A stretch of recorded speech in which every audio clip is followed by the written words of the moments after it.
जय शिव शंकर भोलेनाथ, जय माँ आदि शक्ति भवानी। शिव शक्ति उपासना मिशन चैनल में एक बार फिर से आपका स्वागत है।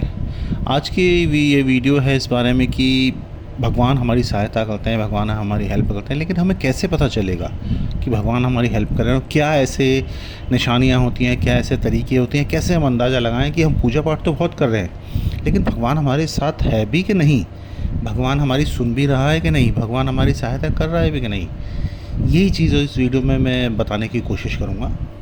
देखिए, अक्सर क्या होता है, हम पूजा पाठ बहुत करते हैं, भगवान को मानते सुनते बहुत हैं, मंदिर भी जाते हैं, रोज़ आरती भी कर रहे हैं, रोज़ उनको दिया भी जला रहे हैं, रोज़ फूल प्रसाद भी चढ़ा रहे हैं और जीवन में सब ठीक ठाक भी है, ऐसा कोई दिक्कत परेशानी भी नहीं है। लेकिन कई बार कुछ परिस्थितियाँ ऐसी आ जाती हैं जहाँ पर हमें लगता है कि भाई इतनी पूजा पाठ करने के बावजूद भी भगवान मेरी परीक्षा क्यों ले रहा है, या मेरे साथ ही ऐसा अन्याय क्यों हो रहा है, या मेरे साथ ही खराबी क्यों हो रही है। उससे हम ये भूल जाते हैं कि ये भगवान जो है सबके कर्मों का बैलेंस करता है। भगवान ये नहीं कि सीधा उठ के आया और आपकी हेल्प की। अगर आपके कर्म अच्छे हैं, अगर आप बाकी सब चीज़ों में ठीक हैं, एक आप में श्रद्धा भाव है, एक लोगों के लिए अच्छा मानवता का भाव है, तो भगवान आपकी हेल्प ज़रूर से ज़रूर करते हैं। अब वो हेल्प हमें कई तरीके से हो सकती है, वो नज़र नहीं आती। कई बार ऐसा होता है कि हम जाते जाते सिर्फ 1 सेकंड पे सड़क पे चल रहे हैं और 1 सेकंड से हमारा बचाव हो गया। अक्सर कई जगह आप देखते भी हैं, कई वीडियोज़ में भी देखा होगा यूट्यूब पे, अक्सर या अक्सर देखते हैं, रियल लाइफ में भी देखते रहते हैं। कई बार भगवान 1-1 सेकंड से हमें बचाता है। एक्सीडेंट होने वाला था, गाड़ी आ गई साइड से, किसी ने पकड़ के खींच लिया आपको, या आप अचानक ही आपके अंदर आया कि भाई मैं लेफ़्ट हो जाऊँ या राइट हो जाऊँ, जो भी है। ऐसे बहुत सारे तरीके आते हैं। देखिए, जीवन में क्या है ना, परेशानियाँ ख़त्म नहीं होंगी। आप ये सोचिए कि भाई मैं भगवान की पूजा करने लग गया, मुझे कोई दिक्कत नहीं आएगी, मुझे कोई तकलीफ़ नहीं आएगी, ऐसा नहीं होता। भगवान ने ग्रहों को भी तो रखा है आपके कर्मों का हिसाब किताब करने के लिए। शनिदेव भी तो हैं आपके साथ न्याय करने के लिए। अगर आपके कर्म अच्छे हैं तो आपको अच्छा मिलेगा, अगर आपके कर्म खराब हैं तो आपको खराब मिलेगा ही मिलेगा। अच्छा और बुरा दोनों ही आपको भोगना है। अब इसमें भगवान का रोल कहाँ आ गया? अगर आपके कर्म खराब रहे हैं और आज आप भगवान की भक्ति में हैं, सेवा में हैं, भगवान को करते हैं, तो भगवान वो आपके कर्मों को तो नहीं काटेंगे, लेकिन वो करेंगे क्या कि आपको उन कर्मों को या उन चीज़ों को सहन करने की क्षमता प्रदान करेंगे। उसमें परसेंटेज में कमी आ जाएगी। ऐसा नहीं कि अब आपका ये कहूँ कि कहीं अगर पैर टूटना था तो भगवान, ऐसा नहीं होगा कि वो कर्म बिल्कुल ही कट जाएगा और पैर को कुछ नहीं होगा, नहीं, वो होगा, लेकिन वो उस चीज़ को 5 या 10% पे ले आएंगे। होगा क्या कि जहाँ पैर टूटने की बात थी वहाँ एक उंगली में चोट लग के हो गई, या पैर में हल्की फुल्की चोट लग गई, तो कर्म तो ख़त्म नहीं हुए, उनका फल तो ख़त्म नहीं हुआ, लेकिन भगवान की सहायता से हम उन चीज़ों पे कंट्रोल करने में, काबू पाने में सफल हो गए। भगवान सब जगह मौजूद है, भगवान हमेशा आपके साथ है, भगवान हमेशा आप पे नज़र रखे हुए। अगर आपकी भक्ति स्ट्रांग है तो भगवान आपके हृदय में ही वास करते हैं। वही आपको सद्बुद्धि भी, देखिए किसी ने बहुत अच्छा कहा है कि भगवान से प्रार्थना करते हुए सिंपल सा ये कहिए कि भगवान अगर मैं गलत हूँ तो मुझे रास्ता दिखाना, और मैं सही हूँ तो मेरा साथ देना। यही हम भगवान से प्रार्थना कीजिए, यही आप मान के चलिए। भगवान सब जगह है। मैंने ऐसे ऐसे इंसिडेंट देखे हैं या ऐसे ऐसे मौके देखे हैं जहाँ पर सामने से ट्रेन आ रही थी और 1 सेकंड और हो जाता तो शायद जान चली जाती, लेकिन 1 सेकंड में इंसान साइड हो गया और बच गया। गाड़ी पलट गई पूरी की पूरी, लेकिन एक व्यक्ति जो था, जो भगवान का मानने सुनने वाला था या उसके कर्म अच्छे रहे, शुभ कर्म के, वो बच गया। तो ऐसा क्यों होता है? हम पूजा पाठ करते हैं, मानते हैं सुनते हैं भगवान को, लेकिन कर्मों का तो फल आपको भुगतना ही पड़ेगा। हिंदू धर्म में क्या कहा जाता है, जन्म जन्म के ऋण हैं ये। जब तक आप सारे ऋण नहीं उतारेंगे, जब तक आप सारा कर्ज नहीं उतारेंगे, जब तक आप सारी चीज़ें नहीं ज़ीरो कर पाएंगे, उसके बिना मोक्ष नहीं होना। तो तरीका क्या है? बार बार जन्म लेंगे, बार बार वो कर्जा उतारेंगे, तो अपने कर्म सही कीजिए, अपने कर्म शुद्ध कीजिए, अपने आप को भगवान के चरणों में जो समर्पित कर दिया ना, तो सारी चीज़ें फिर उनकी मर्जी पे छोड़ दीजिए। वो आपके लिए अच्छा सोच रहे हैं, बुरा कर रहे हैं, ख़राब कर रहे हैं, क्या कर रहे हैं, वो आपको कहाँ ले जा रहे हैं, कहाँ बैठा रहे हैं, कहाँ परेशानी दे रहे हैं, ये भी कर्म काटने का तरीका है। आपकी अगर भगवान में श्रद्धा है, आपका अगर उन पे विश्वास है, आपके मन में भगवान बसे हुए हैं, मानवता बसी हुई है, आपके हृदय में अच्छाई बसी हुई है, तो भगवान आपके साथ हैं। अब वो दिखेंगे नहीं आपको, वो दिखेंगे कहाँ? वो आपके कर्मों में दिखेंगे। वो दिखेंगे कहाँ? वो आपकी मानवता में दिखेंगे। हम एज ए इंसान एक दूसरे की सहायता करते हैं, एक दूसरे का हाथ बटाते हैं, जानवरों पे, प्राणियों पे दया करते हैं, ममता है, खाना खिलाते हैं, बांटते हैं, दान पुण्य करते हैं। यही तो भगवान की मर्जी है, यही तो उन्होंने आपके मन में प्रेरणा दी है। इसी को तो आप अपनाइए, इसी को तो ज़्यादा कीजिए। हम सोचते हैं नहीं, अगर मुझे कोई परेशानी है तो भगवान मेरे सामने आए, मेरे सामने प्रकट हो, मेरा कार्य करें। नहीं, ऐसा नहीं होता। भगवान आपके मन में है, वो आपके मन से ही आपको प्रेरणा देते हैं। कंडीशन सिर्फ इतनी कि आप सच्चे होने चाहिए। बहुत पाप करते हैं लोग बाग, और उसके बाद शाम को जाके भगवान के मंदिर में चढ़ावा चढ़ा दिया, या साल में एक बार दर्शन करके आ गए वैष्णो देवी और सोचे मेरे सारे पाप कट लगे। नहीं, ऐसा नहीं होता। आपको अपने कर्मों का हिसाब करना ही पड़ेगा। लेकिन अगर आप भगवान भक्ति से जुड़े हुए हैं, भगवत भक्ति से जुड़े हुए हैं, माँ का ध्यान करते हैं, भगवान का ध्यान करते हैं, शिव जी की पूजा करते हैं, जिस भी अपने इष्ट देवताओं को मानते सुनते हैं, तो वो आपका साथ जरूर देंगे, चाहे आप खराब से खराब व्यक्ति ही क्यों ना हो। भगवान कभी आपका साथ नहीं छोड़ते। लेकिन अगर आपके कर्म खराब हैं तो शांत रूप में रहेंगे, वो आपको बचाने नहीं आएंगे। वो चाहते हैं कि आप सुधरें, साफ हों, शुद्ध हों, पवित्र हों। जितना आपके अंदर शुद्धता, सफाई और पवित्रता बढ़ेगी, मानव के प्रति दया बढ़ेगी, जीवों के प्रति दया बढ़ेगी, उतना वो आपके नज़दीक आएंगे। भगवान तो कण कण में हैं, आपको नहीं देखेंगे, आपको नहीं बचाएंगे। लेकिन वही है कि दुख दे के भगवान भी देखते हैं कि भाई मेरे पास कितना आ रहा है, मेरी तरफ कितना जुड़ रहा है। तो भगवान तो आपकी सहायता करने के लिए तैयार है। क्या हम उनकी सहायता लेने के लिए तैयार हैं? हम भगवान से उम्मीद तो रखते हैं, लेकिन भगवान की इस बनाई हुई सृष्टि का विनाश करने में लगे हैं। हम पानी को गंदा करते हैं, नदी को गंदा करते हैं, तब हम क्यों नहीं सोचते कि हम भगवान को गंदा कर रहे हैं? हम पेड़ों को काटते हैं, तब हम क्यों नहीं सोचते कि नुकसान कर रहे हैं? हम किसी भी तरह का पॉल्यूशन करते हैं, तब हम क्यों नहीं सोचते कि हम भगवान का, प्रकृति का अनादर कर रहे हैं? तो हमें अपने आप को भी तो सुधारना है। हमें अपने जीवों की जब हत्या करते हैं, तब हम क्यों नहीं सोचते कि यार हम नुकसान कर रहे हैं? भगवान ने तो सब में प्राण बराबर दिए हैं। भगवान तो सबको मान के चलते हैं। हम अपने कर्म सही रखेंगे, हम अपने आप को सही रखेंगे, हम भजन में, पूजा पाठ में अपने आप को लगाएंगे, कर्म करेंगे, तभी तो भगवान हमारी सहायता करेंगे। भगवान ये मत सोचिए अगर आप पूजा पाठ करते हैं तो आपकी सहायता नहीं करते हैं। बहुत ख़राब कंडीशन में भी सोचिए कि भगवान आपके साथ होते हैं। हमारा विश्वास एक बार को डगमगा जाता है। कई बार ऐसी परिस्थिति आती है, हम पूजा पाठ करने के बावजूद अपने मन में ये ले आते हैं, अरे पता नहीं भगवान है भी कि नहीं, मेरी सुन रहा है कि नहीं। नहीं, भगवान आपकी ज़रूर सुन रहा है। हम माँ काली की पूजा करते हैं, माँ शेरा वाली की पूजा करते हैं, किसी मंदिर जाते हैं, किसी देव को मानते हैं, तो वो आपके साथ है, उनकी ऊर्जा आपके साथ चलती है, वो आपको मानते, सुनते, देखते सब हैं। लेकिन आपको भी तो उनके बराबर लायक बनना पड़ेगा। हम राजा के बराबर में तो बैठना चाहते हैं, लेकिन हमारे कपड़े फटे हैं, गंदे हैं, मैले हैं, कुचले हैं, नहीं। दूध में एक छोटा सा नींबू का छींटा जो है वो पूरे दूध को ख़राब कर सकता है। ऐसे ही हमारे बुरे कर्म हमारे पूरे जीवन की जमा पूंजी को, हमारी सोच को, हमारी पवित्रता को ख़राब कर सकते हैं। जैसे जैसे आप अपने कर्म सुधारेंगे, वैसे वैसे भगवान आपको और नज़दीक से महसूस होना शुरू हो जाएंगे। आप ऐसा सोचिए कि भगवान आप से बात करेंगे, आप भगवान से बात करेंगे, आप भगवान से पूछेंगे और जवाब मिलेगा।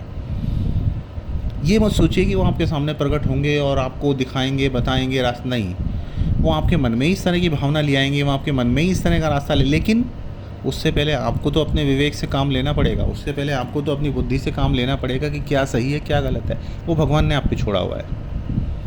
आप किसी जीव की हत्या कर रहे हैं, आप किसी को कष्ट पहुंचा रहे हैं, नुकसान पहुंचा रहे हैं, तो वो आपका विवेक है। इसका मतलब आपने तो अपनी कुंडली में, अपने किस्मत में पाप लिख लिया, अब उसका तो भुगतान आपको करना पड़ेगा।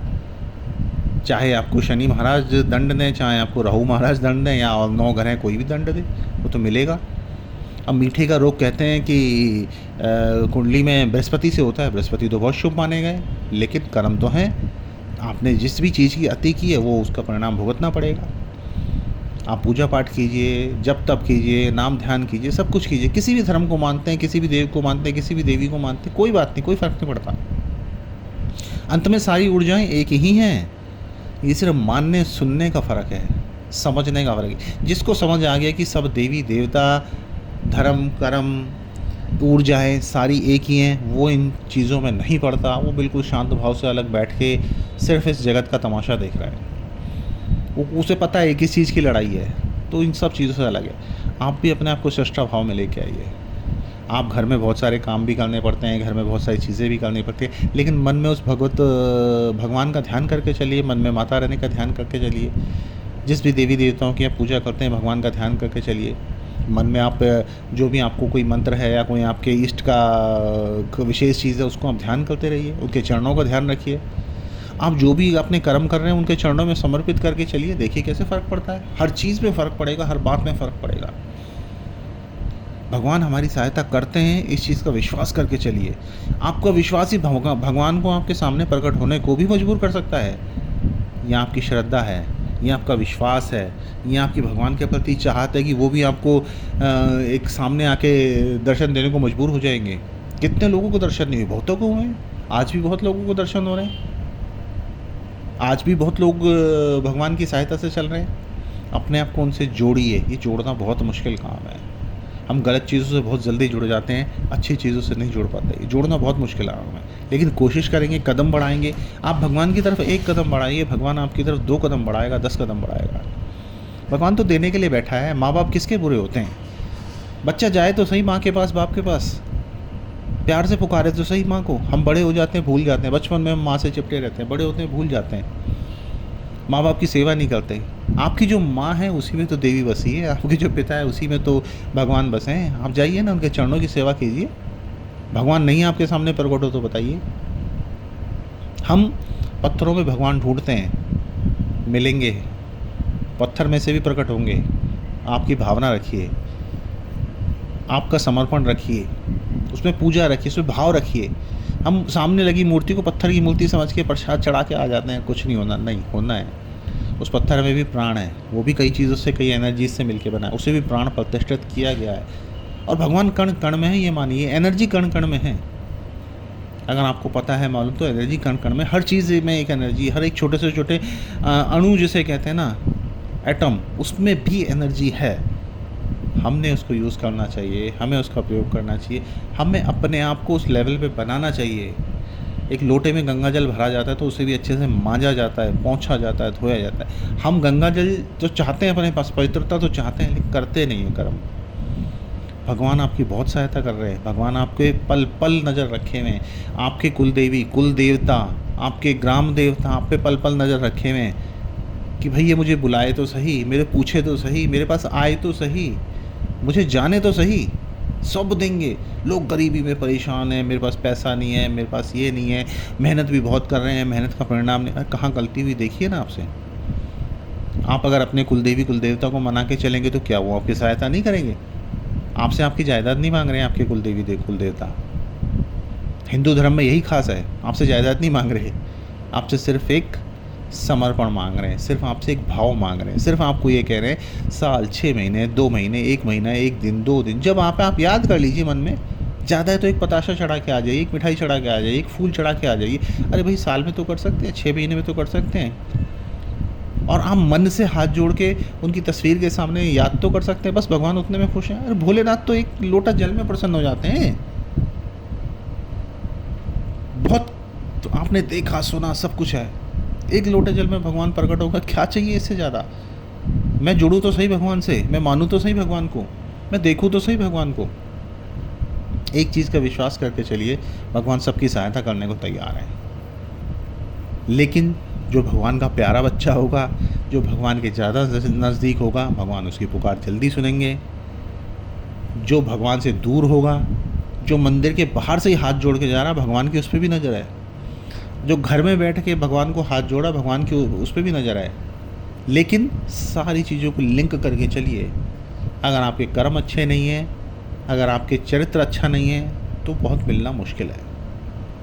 आप सदकर्म करिए, अच्छे कर्म करिए, लोगों की हेल्प कीजिए, सब मिलेगा। भगवान के पास सब कुछ है आपको देने के लिए। वो तो तैयार है कि कोई मुझसे मांगे तो सही, कोई मेरे पास आए तो सही। कौन सी ऐसी भौतिक सुख सुविधा है, कौन सी ऐसी बात है जो भगवान नहीं दे सकते, नहीं प्रकट कर सकते? ये सब भगवान की लीलाएं हैं। आपके कर्म देखिए, अपने आप को देखिए, अपने आप को जोड़िए, भगवान से टच कीजिए। भगवान सहायता ज़रूर करते हैं। आपकी ज़िंदगी में भी उन मुकामों को याद कीजिए, उन चीज़ों को याद कीजिए जहाँ शायद से भगवान ने आपको एक पल की देरी से बचाया था। वो एग्ज़ाम भी हो सकता है, वो कोई सड़क पे चलते हुए आपके साथ दुर्घटना भी हो सकती है, वो एक छोटा सा झटका भी हो सकता है, कुछ भी हो सकता है। याद कीजिए उस इंसिडेंट को, याद कीजिए उस मौके को, याद कीजिए उस घटना को, याद कीजिए। भगवान से जुड़ाव बढ़ाइए। ऐसा नहीं कि भगवान से जुड़ाव बढ़ाना तो अपने कर्म बंद, नहीं, कर्म अच्छे कीजिए। आप जो नौकरी, काम, धंधा जो भी करते हैं अच्छे कीजिए, वहीं भगवान को याद कीजिए। भगवान वहाँ भी आपको देने के लिए बैठे हैं। आपकी सब चीज़ों में पॉजिटिविटी आती जाएगी, सकारात्मकता आती जाएगी। जैसे जैसे आप भगवान के नज़दीक होंगे, आप चारों ओर खुशी खुशी देखेंगे, चारों ओर आपको लगेगा सब कुछ कितना बढ़िया है, सब कुछ कितना अच्छा है। भगवान आपको चारों तरफ नज़र आएंगे, हर जीव में नज़र आएंगे, हर प्राणी में नज़र आएंगे। जो भी दुनियादारी के हिसाब से काम करते रहिए, कर्म करते रहिए, लेकिन हमेशा भगवान का चिंतन मनन मन में ज़रूर रखिए। जो भी मंत्र जाप है, तस्वीर है, मूर्ति, जिस भी भाव से आप जुड़ना चाहते हैं, आप जिस भी भाव से भगवान को याद करना, ज़रूरी नहीं कि कोई बहुत बड़ा मंत्र पढ़ना है। माता को याद करना तो जय माता दी भी बोल सकते हैं, मन में बोलते रहिए, क्या हुआ। आप शेरा वाली को याद करते हैं, जय माँ शेरा वाली, कोई दिक्कत नहीं है। जय माँ दुर्गा, जय माँ काल का, कुछ भी बोलिए जो आपका है। ये इन चीज़ों में मत पड़िए कि मैं कोई मंत्र पढ़ूंगा या कुछ बड़ी चीज़ पढ़ूंगा या कोई बड़ा श्लोक पढ़ूंगा तो ही मुझे भगवान प्रकट होंगे। नहीं नहीं नहीं, ऐसा नहीं है। भगवान को आपका भाव चाहिए, मंत्र नहीं चाहिए। मैंने बहुत सारे लोग ऐसे देखे हैं, बहुत सारी लेडीज़ ऐसी देखी हैं, उनको कोई मंत्र याद नहीं है, लेकिन वो जय माता दी करते करते भी सिद्धियाँ पा गई। तो सिर्फ जुड़ाव ज़रूरी है, समर्पण ज़रूरी है। भगवान आपके साथ हैं, भगवान आपकी सहायता करने को तैयार हैं। सिर्फ वो आपकी इशारे का इंतज़ार कर रहे हैं, आपकी पुकार का इंतज़ार कर रहे हैं। आप नहीं पुकारेंगे तब भी सहायता करेंगे, लेकिन उसमें और आपके पुकारने में सहायता का फ़र्क हो। आप मांगो तो सही, भगवान से क्या चाहिए, जुड़ो भगवान से। भगवान सब कुछ देने को है। भगवान आपकी सहायता ज़रूर करते हैं, अवश्य करते हैं, ये याद रखिएगा। इसी विश्वास के साथ जय माता दी।